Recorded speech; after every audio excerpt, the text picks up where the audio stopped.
तर आजच्या 1.5 तासाच्या पावसाने अगदी कहरच केलेला होता आणि सगळीकडे धुमाकूळ घातलेला होता.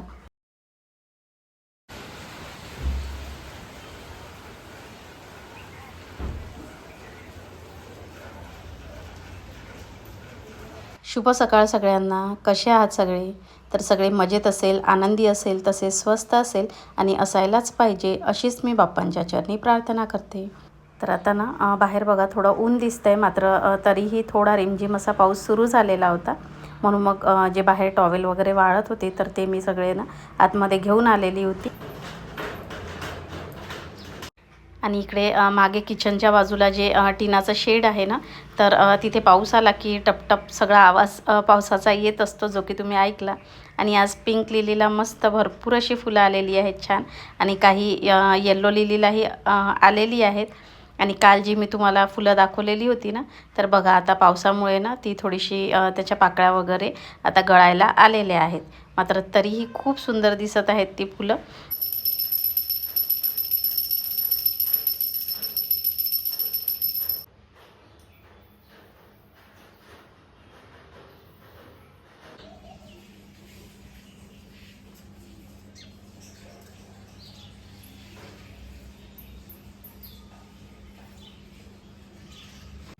तर देवपूजा व्हायची होती म्हणून मग देवपूजा वगैरे करून घेतली.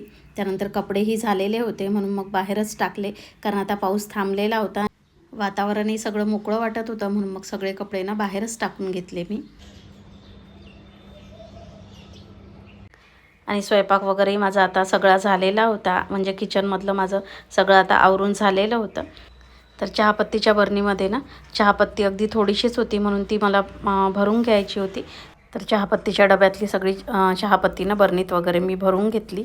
तसेच ओट्यावरील जो मसाल्याचा डब्बा आहे तर तो आज ना सगळा घासून घेतलेला होता मी सकाळी. तर आठवड्याच्या आठवड्या घासून घेत असते मी आणि मग सगळे मसाले त्यामध्ये भरून घेत असते.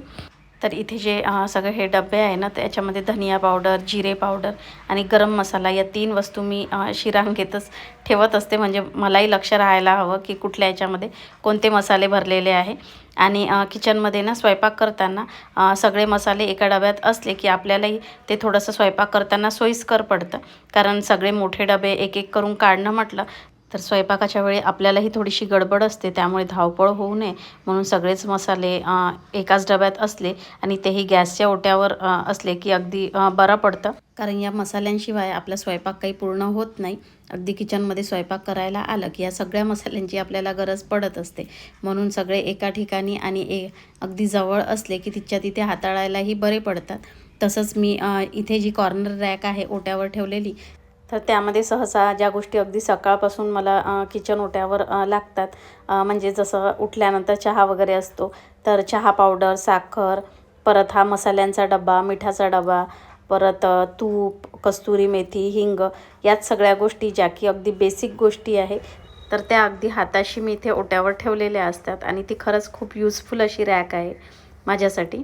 तर चला बघा, इकडे परत पाऊस सुरू झालेला होता आता, आणि म्हणून मग सगळे कपडे काढण्याची माझी धावपळ सुरू झालेली होती, कारण वाऱ्यामुळे आता थोडेसे बऱ्यापैकी कपडे हळकलेले होते. तर म्हटलं पाणी वगैरे अजून लागला त्याला की अजून ते पूर्ण थंडे होऊन जातील, म्हणून पटकन सगळे कपडे काढून आणि नंतर इथे शेडमध्ये ना सगळे कपडे मी टाकून दिले. आणि इथे शेडमध्ये कपडे टाकले की बऱ्यापैकी ना वाळून जातात, कारण हवा वगैरे येत असते, तर इथेही हवा लागत असते कपड्यांना चांगली. मात्र खूप जोराचा पाऊस आणि सोबत वारा वगैरे असला की मग इथे कपडे काही ठेवता येत नाही, कारण वाऱ्यासोबत सगळा पाऊसही मग त्या कपड्यांना लागत असतो. आणि बघा इकडे कपडे आणतपर्यंत बाहेरचा पाऊसही गेलेला होता. मात्र आता मी काही बाहेर कपडे टाकणार नाही, तर म्हटलं चला आता इथेच राहू देते मी सगळे तर चला बाहेर पाऊस येत आहे जात आहे असंच सुरू आहे, काही एकसारखा येत नाही. आता थोडा परत सुरू झालेला आहे. कपडे काढले तेव्हा थांबलेला होता, मात्र आता परत आलेला आहे, सुरू झालेला आहे तो पाऊस. आता अपेक्षा यायची आहे शाळेतनं, येईल थोड्या वेळात ती.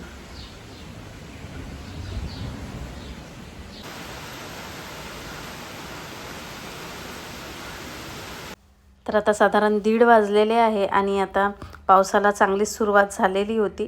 मगांपासून येणं जाणं सुरू होतं, मात्र आता जरा जोराचाच पाऊस चांगला सुरू झालेला होता आणि अपेक्षालाही शाळेला ना सुट्टी होण्याची वेळ झालेली होती आता. आणि एवढ्या पावसामध्ये ती शाळेतनं कशी येईल हाच सगळा विचार डोक्यामध्ये सुरू होता, कारण तिने रेनकोटही नेलेलं नव्हतं. आणि यांचाही फोन आलेला होता की म्हणजे इतका पाऊस सुरू आहे, तर ऑफिसमधून तिला घ्यायला जाऊ कसं, त्यांनाही काही कळत नव्हतं. मात्र मग ते निघालेले होते आणि पाऊस सारखा सुरू होता. आणि त्या दिवशी ना सगळं म्हणजे वाडीमध्ये आमच्याकडे नागपूरला सगळीकडे खूप पाऊस झाला होता. धुवाधार 1.5 तासाचा हा पाऊस झालेला होता. तर आता बघा सक्षमही आलेला होता कॉलेजमधून, तोही ओला होतच आलेला होता. तर आता चेंज वगैरे करत आहे तो. आणि हे आता यांचा फोन आलेला होता की मी जातो अपेक्षाला घ्यायला म्हणून. तर बघा इकडे मागेही किती पाणी साचलेलं होतं. आणि बरं झालं की सक्षम घरी येऊन गेलेला होता. आणि त्याच्यानंतर थोडा अजून पाऊस वाढल्यासारखा झालेला होता. आणि इथून हे सगळं जे पाणी साचलेलं बघताय ना तुम्ही, तर मला असं वाटलं होतं की जिथनं हे पायपानी सगळं पाणी जातं, तर तिथे काही ब्लॉक वगैरे झालं असेल म्हणून मी सक्षमला ना बघण्याकरिता तिथे पाठवलेलं होतं.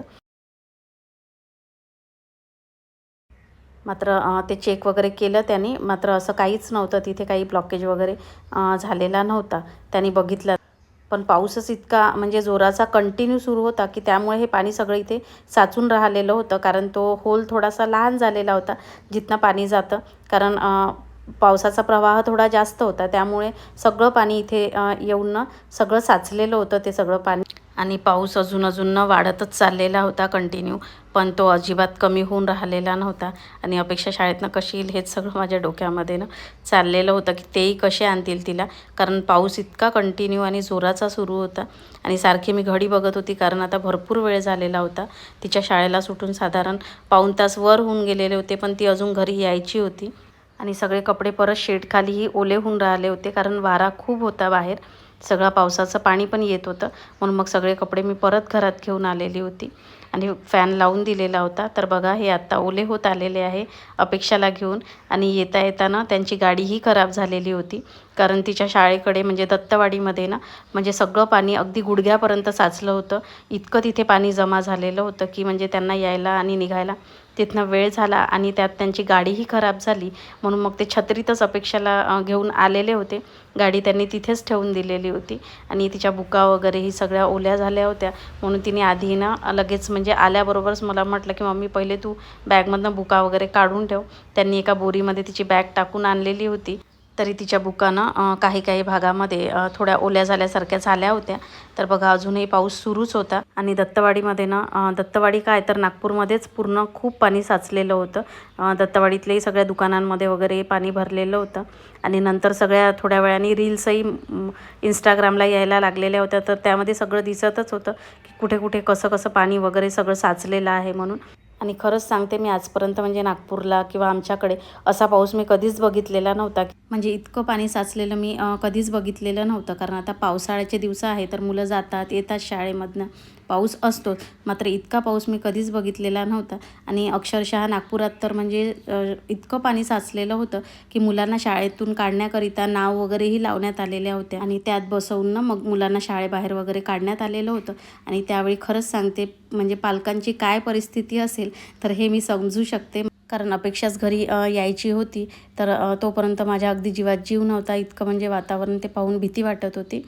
तर चला आता सायंकाळी मी जरा कपडे परत लावून दिलेले होते, कारण तिघही ओले होऊन आलेले होते. तर ओले कपडे परत तसे ठेवले की मग त्याचा वास येतो, म्हणून मग ते मशीनला लावून दिलेले होते. आणि आता पाऊसही थांबलेला होता. आणि मग एकीकडे थोडा आता चहा ठेवलेला होता, कारण सायंकाळ झालेली होती. तर मग चहा वगैरे घेऊन घेतला. तर चला इथेच आता व्लॉगचा एंड करते. आणि अशी परिस्थिती किंवा असा प्रसंग कधी तुम्ही अनुभवला आहे का, तर ते नक्की कॉमेंटमध्ये सांगा मला.